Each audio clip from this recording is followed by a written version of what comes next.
మరి ఎందుకు ఈ రోజు కాంగ్రెస్ ప్రభుత్వం రాగానే తిరిగి ఆనాటి రోజులు మళ్ళీ చెప్పులు లైన్లో పెట్టి ఆధార్ కార్డులు లైన్లో పెట్టి ఎరువుల కోసం లైన్లు కట్టి వర్షంలో పండుగ రోజు కూడా తడిసిపోయే పరిస్థితి ఎందుకు వచ్చింది? దీనికి కారణం ఎవరు? కాంగ్రెస్ ప్రభుత్వం చెప్పాలని చెప్పి మేము డిమాండ్ చేస్తున్నాం. తూతూ మంత్రంగా 4 రోజులు అసెంబ్లీ నడపడం కాదు, 15 రోజులు అసెంబ్లీ నడపాలే. రైతుల అన్ని సమస్యలు, వర్షం అధిక వర్షం వల్ల, వరదల వల్ల ఇవాళ పంట నష్టపోయిన రైతుల గురించి కానీ, ఎరువులు సకాలంలో మీరు ఇవ్వలేకపోవడం వల్ల బ్లాక్ మార్కెటింగ్ కాంగ్రెస్ నాయకులు ఎవరైతే చేస్తున్నారో, యూరియా మాఫియా ఎవరైతే కాంగ్రెస్ నాయకులు చేస్తున్నారో వాళ్ళ వల్ల రైతులు పడుతున్న అవస్థల గురించి కూడా బ్రహ్మాండంగా సుదీర్ఘంగా చర్చించే అవకాశం ప్రభుత్వం ఇవ్వాలి. దాంతో పాటు ఇవాళ రాష్ట్ర వ్యాప్తంగా నెలకొని ఉన్న వ్యవసాయ సంక్షోభం మీద కూడా మాట్లాడే అవకాశం ఇవ్వాలి, చర్చ ఖచ్చితంగా పెట్టాలి.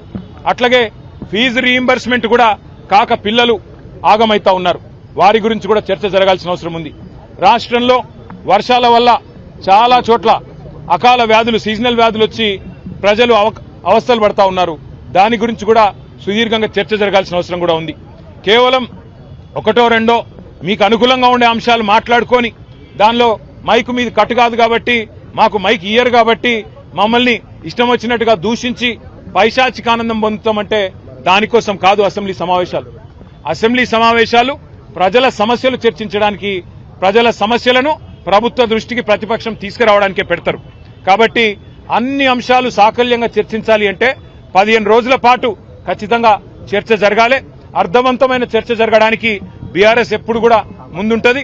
అన్ని విషయాలు, కాళేశ్వరం మీద మీరేసిన కమిషన్తో సహా, అది పీసీ ఘోష్ కమిషన్ కాదు, పీసీసీ కమిషన్ అది.